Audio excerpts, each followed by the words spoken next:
எதையுமே தொலைநோக்கா சிந்திக்கிறது இல்ல, ஆள பார்க்கறது இல்ல. மக்களுக்கு ஒவ்வொரு ஆண்டும் தம்பி உதயநிதியே போடுறாளே இது வரும். ஆண்டுதோறும் இந்த பிரச்சனை இருக்கனால சிக்கலை தீர்க்க முடியல. ஒழிக்க முடியாது. ஒழிக்க ஒரே வழி தான், உங்களை ஒழிச்சிடுறது தான் ஒரே வழி. வேற எப்படி ஒழிக்க முடியும்? ஒரு ஐயன்தாண்டு என்ன கேட்ட ஆட்சியை கொடுங்க, இந்த மாதிரி நிறுத்தங்குதுன்னா என்ன சொல்லுங்க? நான் இறங்கி போயிடுறேன். ஆட்சி கசாரி என்னால் முடியலங்க மன்னிச்சுங்க. பருவமழைன்னு ஒன்று நீ கிடையாது. பெருமழை, புயல் மழை, அடாமலை தொடர்ச்சி பெய்யும். இப்போ இந்த காலத்தை மழை பெய்யும் நீங்கள் கணிச்சிக்கிட்டீங்க. இப்போ இல்லைப்பா, திடீர்னு பெய்யுது, திடீர்னு பெய்யுது. புயல் வருன்றீங்க, வரமாட்டேங்குது. பள்ளிக்கூட விடுமுறை விட்டிங்கன்னா பெய்ய மாட்டேங்குது. பள்ளிக்கூட வச்சிங்கன்னா பெஞ்சு விட்டுது. என்னடா என்ன கணிக்கிறது? இயற்கைக்கு ஒரு கோபம் தங்கச்சி. ஒன்று தானே, மது அருந்திட்டவன் நீ ஒந்த கட்டுப்பாட்டுக்குள்ளே இருக்க மாட்டான். மதம் பிடிச்ச யானை, வெறி குண்ட மிருகங்களை உங்களால் கட்டுப்படுத்த முடியுதா? அப்படி இயற்கை தாய்க்கு ஒரு கோபத்தை நீ ஒன்று உண்டு பண்ணால் வெறி குண்டுருவான். அப்படி தான் பிள்ளைய யானை இப்படி பாகன்னு பார்க்காம தூக்கி போட்டு மிதிச்சுட்டு போடும்போது அதான் இப்போ அந்த மாதிரியான பேரிடர்கள் அதை சரி செஞ்சுக்கணும். இல்லைன்னா ஒவ்வொரு ஆண்டும் அதிகம் மழை பொழியுது, வெள்ளம் வருது, சேதம் வருதுன்னா வரதான் செய்யும். அப்போது அதே மாதிரி தமிழகத்தில் சென்னை ஒரு மாதிரியும் மற்ற மாவட்டங்கள் ஒரு மாதிரியும் தான் பார்க்கப்படுது. மழைநீர் அகல பணியாக இருக்கட்டும், பாதுகாப்பு முன்னேற்பாடுகளாக தங்கச்சி நீங்கள் தவறாக சொல்லிங்க. சென்னையவே பார்க்கறது இல்லை. அப்புறம் மற்ற மாவட்டத்தை என்ன பார்த்துக்க, புறநகர் பெருநகர்னு பேச்சே கிடையாது. நீங்கள் வர்றீங்களா மதுரைக்கு? மதுரையிலேருந்து நேற்று தான் வந்திருக்கேன். வாரமில்லா சாலையில் போய் பார்க்குறீங்களா? சாலை கிடையாது, சவக்கூலிகள். ஒரு கேள்விக்கான தங்கச்சி, 60 ஆண்டுகளாக இந்த நிலத்தை மாறி மாறி ஆண்ட பெருமக்கள் யார்? ஒன்று திமுகன்னு ஒன்று அதிமுக. 2500 கோடி தான் தேவைங்கிறாங்க மழைநீர் வழிந்து வெளியேற காவாய் வெட்டுவதற்கு. எத்தனை ஆயிரம் கோடிகள் இவங்க ஒதுக்கியிருக்காங்க நீங்கள் நினைக்கிறீங்க? இவங்க வந்ததே 4000 கோடி ஒதுக்குனாங்க. ஒரு 2000 கோடியில் ஒரு தலைநகர்லேயே ஒரு மழைநீர் அழகாக வெளியேறி நீங்கள் எத்தனை நாடுகளுக்கு அந்நிய முதலீடை கொண்டு வர பயணிக்கிறீங்க? சிங்கப்பூர், அமெரிக்கா, ஆஸ்திரேலியா, அரபு நாடுகள். அங்கெல்லாம் இந்த மழை நீர், அங்கெல்லாம் மழை பெய்யுதில் பொழியுது இல்லையா? பெய்யுது. அந்த நீரை சாலையில் தேங்க விடாமல், மக்கள் வாழ்விடங்களில் தேங்க விடாமல் எப்படி கொண்டு போகிறாங்கங்கிறது நீங்கள் பார்க்குறீங்களா இல்லையா? சாலையில் தானே பயணிக்கிறீங்க. அப்போ ஏன் அதெல்லாம் கவனிச்சு அதை செய்கிறது இல்லை? எத்தனை ஆண்டுகளுக்கு இந்த கொடுமை? வெள்ளத்தில் மிதந்தானா வீடு இடிஞ்சிருச்சா, ஒரு 5000 கொடுத்து விடு, ஒரு 6000 கொடுத்து விடு, ஒரு 2000 கொடுத்து விடு, 1000 கொடுத்து விடு. இதெல்லாம் ஒரு ஆட்சி முறை தானே, ஒரு அணுகுமுறை தானே, ஒரு தீர்வு முறையா? 2500 கோடிக்கு செஞ்சிடலாம்டார் அதிகாரிகளே சொல்கிறாங்க. 2500 கோடி கொடுங்கண்ணே. மக்களை பேரன்பு கொண்டு காதலிக்கணும். இதெல்லாம் ஒரு சாதாரண அடிப்படை கட்டமைப்பு. இது ஒரு அடிப்படை. இதை விட்டுட்டு நான் கழிவினை, மழைநீர் கழிவினன் போட வழிந்தோட காவாவட்ட துப்புல நீ எதுக்கு மெட்ரோ போடுறேன்? நான் கேட்டேன்னா உன்ட்ட, மெட்ரோயோ கீழே தண்ணியோட போடுறேன்னே, நீரோட காவாவிட்டு. ஆனால் காரோட ட்ரெயினோட போட்டுருக்கேன்னா என்னது? என்ன சொல்லுங்கள்? மெட்ரோவில் பயணம் செய்கிற மக்களின் விழுக்காடு எவ்வளோ இருக்குன்னு நீங்கள் சொல்லுங்கள். எல்லார் வீட்லேயும் கார் இருக்குது, அதுபோக அரசு போக்குவரத்து, அதுபோக தொடர் வண்டியாக இருக்குன்னா ட்ரெயின் இருக்குது, அதுபோக தானியங்குது. இப்போ அதுவும் இல்லாமல் மோட்டார் பைக்லேயே ஆட்டோ மாதிரி போய் இறக்கி விட்றதெல்லாம் வந்துச்சு. இப்போ இந்த மெட்ரோவில் எதுக்கு எத்தனை பேர் போகிறான்? இதுவரை 62,000 கோடி ஒதுக்கியிருக்காங்கிறீங்க. 2500 கோடிக்கு இந்த தண்ணி ஓடி போய் ஒரு உடுப்பா அப்படின்னா இந்த மாதிரி ஆட்சி இந்த பார்த்துருக்கீங்களா? தம்பி, மக்கள் குடியிருக்கிறதுக்கு ஏதாவது ஏரி குளங்கள் ஆக்கிரமிச்சா ஆக்கிரமிப்புன்னு இடிக்க நீ. பள்ளிக்கரணை ஏரியை குப்பையை கொட்டி ஆக்கிரமிச்சிருக்க நீ. உன்னை எந்த வச்சு அடிக்கலாம்? புல்டோசர் வச்சு அடிக்கலாமா? எந்த அறிஞன் செய்வான்? எந்த அறிவாளி இப்படி செய்வான்? மூளைங்கிற உறுப்பு இருக்கவனாய் செய்வானா? பள்ளிக்கரணை ஏரியை குப்பையை கூட்டி போடுவானா? யாருமே கேள்வி கூடாதீங்க உங்களை. எப்படி மக்கள் ஆக்கிரமிப்புன்னு நீ ஆக்கிரமிக்கும் போது என்ன பண்ணிக்கிட்டு இருந்த? கோமாளப்படுத்திருந்தியா? கோமாளப்படுத்திருந்து என்ன பண்ண? அவனுக்கு பிளாட்டு போட்டு வித்தது யாரு? அவனுக்கு வீடு கட்ட அனுமதிச்சது யாரு? குடிமட்டை கொடுத்தது யாரு? ஓட்டுக்குமை கொடுத்தது யாரு? மின்னணைப்பு கொடுத்தது யாரு? எரிவாயு கொடுத்தது யாரு? இந்த ஒரு சாலை போட்டு கொடுத்தது யாரு? இதெல்லாம் கொடுத்தது அரசு தானே.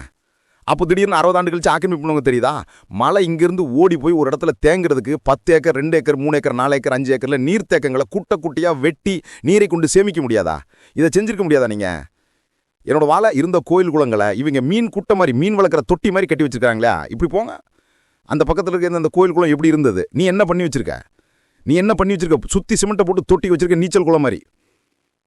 ஒரு நீர் மேலாண்மைங்கிறது நீ புதுசாக கண்டுபிடிக்க வேண்டியதில்லை. பரம்பரையாக 1000 ஆட்டுக்களாக என் முன்னோர்கள் செஞ்சு வச்சதை நீ கடைபிடி. சென்னை ஒரு நீர்த்தேக்கம், சென்னை ஒரு ஏரி நகர். வேளச்சேரி, செம்மஞ்சேரி, கண்ணகி நகர், கல்லுக்குட்டை, பலவந்தாங்கல், பீக்கங்கரணை, பள்ளிக்கரணை. கருணை என்றாலும், ஏந்தல் என்றாலும், தாங்கல் என்றாலும், சேரி என்றாலும் அது ஏரி தான். சேரி நீ வெள்ளச்சேரின்ற. நீ இதெல்லாம் நீர்த்தேக்கம். நீரின்றி அமையாது உலகம்னு சொன்னவனுக்கு நீ வள்ளுவர் கோட்டம் ஒன்று கட்டி வச்சிருக்க. எங்க ஏரியை தூத்துப்பட்டு கட்டியிருக்க. இது ஆக்கிரமிப்பு. இது எடின்னு சொல்லுங்க நீதிமன்றங்கள் எல்லாமே. ஏரியில் கட்டப்பட்டிருக்கு. யார் எந்த பேசுவா? இப்போ நான் கூட ஒரு வழக்கு தொடுக்க போகிறேன். இந்த நீதிமன்றம் ஏரியில் கட்டப்பட்டிருக்கு, இது ஆக்கிரமிப்புன்னு இடிங்கன்னு உத்தரவோட போடுங்கன்னு கேட்பேன். திருவள்ளூரில் ஒரு நீதிமன்றம் இருக்குது தங்கச்சி, அது ஏரியில் கட்டப்பட்டிருக்கு. மதுரையில் உயர் நீதிமன்ற கிளை இருக்குது, அது ஏரியில் கட்டப்பட்டிருக்கு. எம்எம்டி காலனி இருக்குல்ல, எம்எம்டி குடியிருப்பு, அது எதில் கட்டப்பட்டிருக்கு?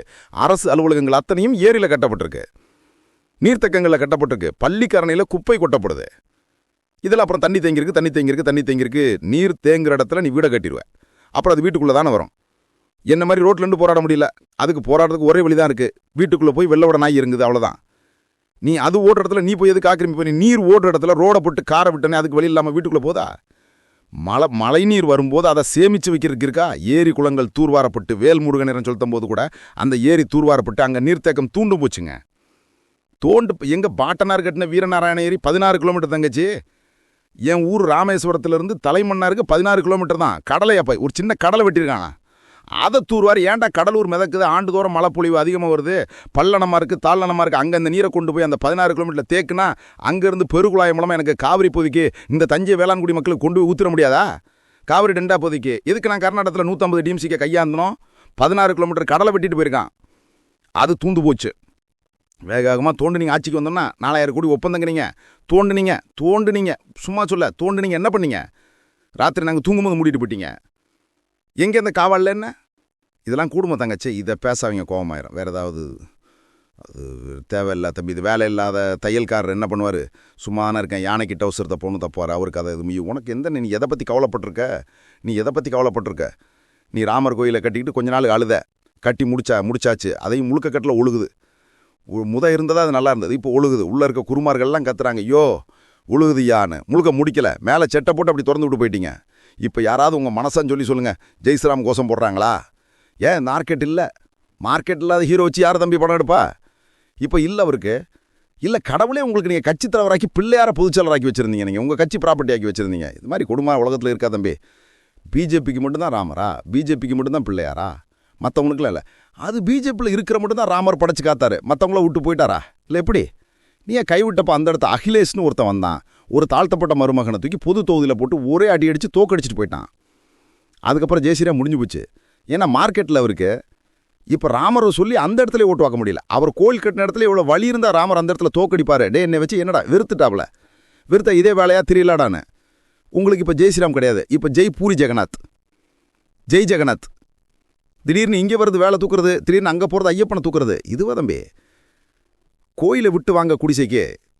சாதி மதத்தை பேசி, சாமியை பற்றி பேசி, பூமியை பற்றி கவலைப்படாது. இவ்வளோ பிரச்சனை, பருவமழை மாற்றம், புவி வெப்பம், இதெல்லாம் எங்கேருந்து வருது? நீ க்ளீன் இண்டியா கொண்டு வந்தா, க்ளீன் இண்டியா ஏன் கொண்டு வரல? ஏன் கொண்டு வரல? க்ளீன் இண்டியாவில் எல்லாம் க்ளீனாகிடுச்சா தம்பி? பிரதமர் பேசுகிறார் தம்பி, பிளாஸ்டிக் இல்லாத நாட்டை நம்ம உருவாக்கணும்னு. அதை நாங்கள் பேசலாம், நீங்கள் செய்யணும். செயல்படுத்துகிற இடத்துல இருக்கிற ஒருத்தர் நம்மளை மாதிரி பேசிட்டு கூடாதுல. இப்போ இவங்கெல்லாம் பேசுவாங்களா, மத்திய அரசு நிதி தர மாட்டேங்குது, அதனால் வாத்தியாரில் சம்பளம் கொடுக்கலாம்னு. இந்த புலம்புற வேலைன்னு அதிகாரத்தில் இல்லாத நாங்கள் செய்கிறது. போராடி பெற்றுத்தர வேண்டிய வேலை செய்கிறது அதிகாரத்தில் இருக்குது, நீங்கள் செய்யணும். 40 நாடாளுமன்ற உறுப்பினர் வச்சுக்கிட்டு எங்களை இந்த பிஎம்எஸ்டி திட்டத்தில் கையெழுத்து போட சொல்லுதில்லை, இல்லைனா காசு தர மாட்டேங்குது. எங்ககிட்ட சொல்லக்கூடாது, அங்கே சண்டை போட்டு வாங்கலாம். அந்த மாதிரி இந்த ஒரு நாடு ஒரு தேர்தலாம் தேவையற்ற வேலை தம்பி. அதனால் என்னென்ன 60,000 கோடி மிச்சம். அவ்வளோ நேர்மையான ஆட்சியாளர்களா நீங்கள்? அவ்வளோ சீக்கிரமாக செலவு பண்ணி கொண்டு வரீங்களா நீங்கள்? சொல்லுங்கள், ஒரு கேள்வி தானே. சரக்கு மற்றும் சேவை வரியால் ஒரு ஆண்டுக்கு எவ்வளோ வருவாய் பெருக்கம் வருது நிதிநிலை அறிக்கையில் காட்டுங்க. நாட்டெங்கிலும் பெறப்பட்ட சரக்கு மற்றும் சேவை வரி ஜிஎஸ்டி வரியால் இவ்வளோ வருவாய் பெருக்கம் வருது, நாட்டுக்கு இவ்வளோ வரும் இந்த வரி வருவாய், மக்களுக்கு இப்படி இவ்வளோ நலத்திட்டங்களாம் பிரித்து கையளிக்கப்படுது ஒன்று காட்டுங்க. இந்தியாவில் அதிக வரி கட்டுவோம் மகாராஷ்டிரா. 2வது நான் எனக்கு பேரிடர் காலங்களில் கூட எனக்கு பிச்சை எடுக்க வேண்டியது இருக்குது. இல்லை, முதல்வர் கடிதமாக எழுதுறாரு, இதுக்கு ஒரு நிவாரணம் கொடுங்க, 1000 கோடி கொடுங்க, உடனடியாக 2000 கோடி கொடுங்க. ஏன் காசை ஒன்றுட்ட கொடுத்துட்டு அப்புறம் திருப்பி நாங்கள் ஏன் பிச்சை எடுக்கணும்? என் வரி என்கிட்ட இருக்கட்டுமே, எனக்கு வேண்டிய நிர்வாகத்தை நானே செஞ்சுக்கிறேனே. சாக போகிற நிலைமையில கூட நீ எனக்கு உரிய தொகையை கொடுத்து என்னை காப்பாற்ற வரமாட்டேங்கிற. ஆனால் தேர்தல் வந்தால் 13 முறை வர்றாரு பிரதமர், இப்போ ஏன் ஒரு முறை கூட வரல? இதே குஜராத்தாக இருக்கட்டும், இதே பீகாராக இருக்கட்டும், சொல்லுங்கள், இதே மகாராஷ்டிராவாக இருக்கட்டும், ராஜஸ்தானாக இருக்கட்டும், எத்தனை முறை போயிருப்பார்? எங்களுக்கு நாட்டுப்பற்று எப்படி வரும் சொல்லுங்கள். என் மீனவனை தினந்தோறும் சிங்களம் சிறைப்படுத்தினா அங்கேயும் கடற்படை ராணுவம் நிற்குது. குஜராத் மீனவன் ஒருத்தன் பாகிஸ்தான் ராணுவம் பிடிச்சிட்டு போயிடுச்சு. கடற்படை ராணுவம்னு விரட்டி போய் அந்த கடற்படை கைது திரத்தி அவனை மீட்டுட்டு வருது கடலில். நீங்கள் காட்சி இருக்கு பார்க்குறீங்க. இப்போ ஒரு மீனவனுக்கு நீ அவ்வளோ வேலை செய்கிற, 850 மீனவனை சுட்டே கொண்டிருக்கேன். இது வர எத்தனை பேர் உள்ள சிறைக்கிரியில் இருக்கான், தினம் கைது பண்ணுறானே. ஒருத்தனையாவது நீ தடுத்து பிடிச்சி உன் கடற்படை ராணுவம் கைது பிடிச்சி போ, என் நாடு ஆணுன்னு பட்டு போ எனக்கு இருக்கு.